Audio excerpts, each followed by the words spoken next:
Zdravo, moje ime je Ana in danes bomo pripravljali kruh z drožmi. Če se sprašujete, kaj so to drožji, to je v bistvu, mogoče ste slišali za kislo testo, kruh iz kislega testa, v angleščini sourdough.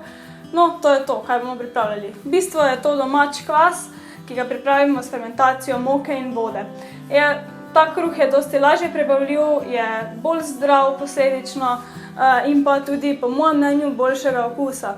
Je pa potrebno nekako poznati postopke priprave, tudi spremljati testo, tako da rekla bi, da ni težka priprava, mora si vzeti čas, potrpljenje in pa dobro uporabljati svoje čutila. Res je treba spremljati testo, kako vzhaja in da res najdemo tisti pravi trenutek. Včasih bo kruh mogoče malo bolj kisel, včasih manj, vse to je odvisno od tega, kako dolgo vzhaja in pa kako smo ga pripravili. Tako da se ne obremenjujte preveč, če ne bodo rezultati vedno isti. Tako je, več drožji boste uporabili aktivnih, bolj hitreje bo kruh vzhajal. Tako da za začetek vam jaz priporočam tale recept, ker vsebuje v bistvu zelo veliko količino drožji in je neke vrste instant kruh, če lahko tako rečemo, ker imamo v skoraj 4-5 urah že kruh na mizi. Evo, zdaj boste videli posnetek, kako sem aktivirala drožji.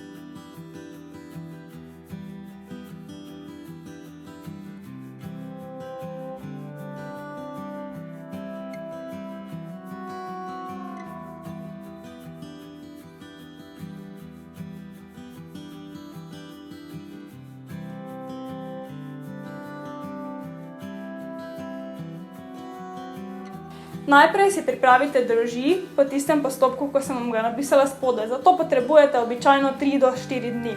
Potem pa lahko najprej te drožji seveda lahko uporabite takoj že v receptu. Potem pa vedno shranjujte 1 do 2 žlici teh aktiviranih drožji, jih lepo zajamete, date v kozarec za vlaganje, čist seveda in shranite v hladilniku. Ni problema, se ne pokvari hitro, edino kaj je, da če včasih vidimo tako alkoholno plast ali pa ima res močen vonj po acetonu, pa taka tekočina se mi dostikrat pojavi gor. Nič hudega ni to, samo odlijete tekočino pa normalno porabite dalje. Tudi če se malo potemni, mogoče vrh tisto dol postrgate pa uporabite normalno. Evo, vidite, kako fajn puhasto je? Torej, od tega moram zdaj 1 žlico drožji shraniti, da bom imela za naslednjič. Pa kar gremo.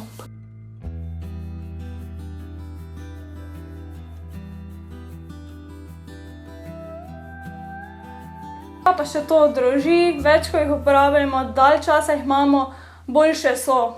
Tako da z leti pridobivajo na kvaliteti, se nastavim na 0. In pa zdaj bom dodala 180 gramov vode.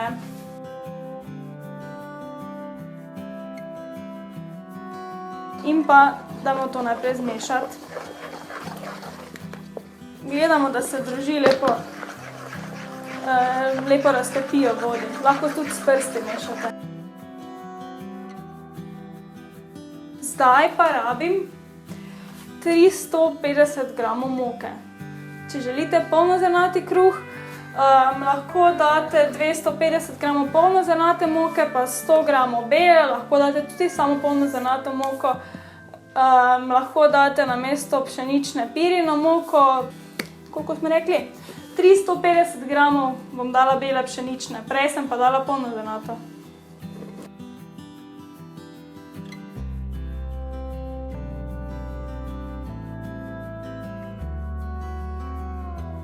Zdaj bom to pokrila in pa pustila 20 minut, da se te glutenske vezi razvijajo. Nič še ne dajamo soli, nobenih drugih dodatkov, nič.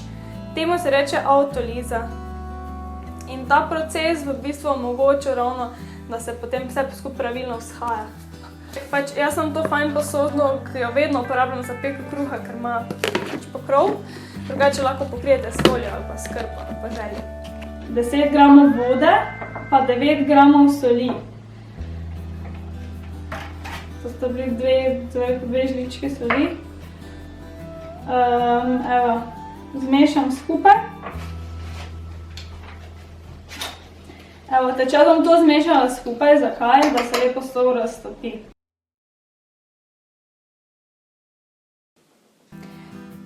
Pripravila sem si mešanico vode in soli. To ni se še čisto raztopilo, ampak nič hudega, ker bo se še potem tekom vzhajanja, tako da ne se preveč obremenjevati. Evo, in to zlijem noter, vgnetem v testo, pa malo olje še bom dodala za svežino, da bo dlje časa svežiti. Evo. Zdaj pa kar gremo. Res je pomembno, da dobro vgnetete v testo.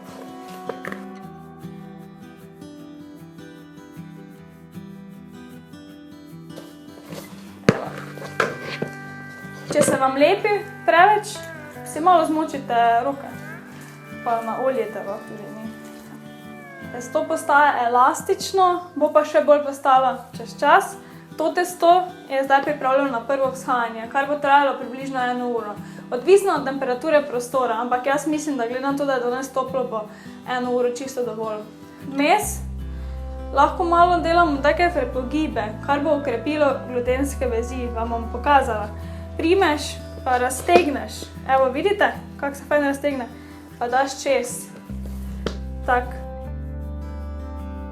Ok, dobrodošli nazaj. Kruh je prvič vzhajal. Tako da ga bom zdaj kar pregnetla in pa pripravila za drugo vzhajanje. In sicer oblikovala ga bom v hlebec in pa pustila še kakšno uro do 2, da še enkrat vzhaja. Gremo, akcija. Da v bistvu navznoter, dajmo, ne? Navznoter.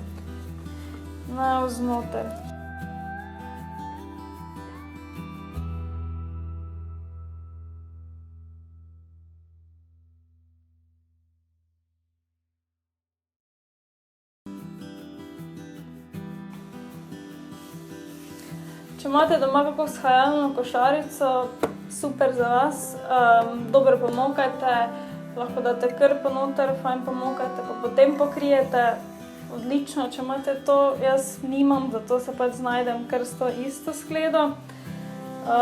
Samo res pazite, da fajn pomokajte, ker ni hujšega, ko se lepo potrudite, naredite celi hlebec, fajn, pol pa ven dobivate, pa se vam vse skupaj raztrga, ali pa se vse skupaj prilepi gor, pa ni več bolj take lepe oblike. Lepo previdno, prinesti tak, evo, in da bomo dobili lepo obliko kruha. Tak, še tu malo po vrhu pomokamo.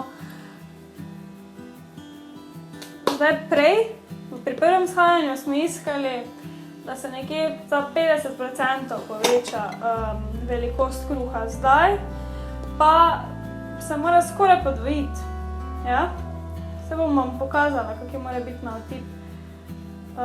Ok, jaz sem še nekaj pozabila omeniti glede peke. In sicer, v vsakem primeru zdaj skušamo mi imitirati krušno peč. Če imate doma, izvolite, z veseljem spečite noter, bo najboljše verjetno. Če pa niste taki srečni, pa lahko imitirate na 2 načina. Prva je pač šamotna plošča. Eni so malo poslali iz Svečarstva Horvat, sicer pa lahko dobite tudi kje druge, tudi v raznih vrtnih centrih. Pomembno je, da se pečica s ploščo notri fejst zagreje, vsaj 1 uro je fajn, da se greje. Da to malo vkalkulirajte glede na tudi na čas vzhajanja.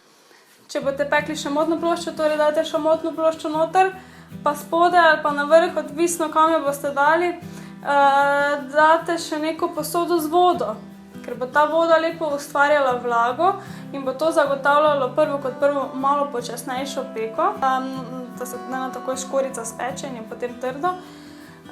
Hkrati pa bo odlična škorja, res da bo taka, da bo zapela, boste poslišali. Druga možnost pa je čisto enostavno neka posoda s pokrovom. Fajn je, da je bolj debela, uporabne so tiste steklene tudi, ko so malo bolj debele.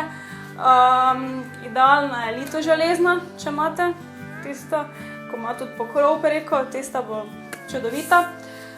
In tudi posodo dajte noter 1 uro pred peko, da bo vroča. Hočemo, da damo mi kruh direktno v vročo posodo, ker to bo pol v bistvu omogočilo, da zakrkne, da imamo lepo hrustljavo skorjico.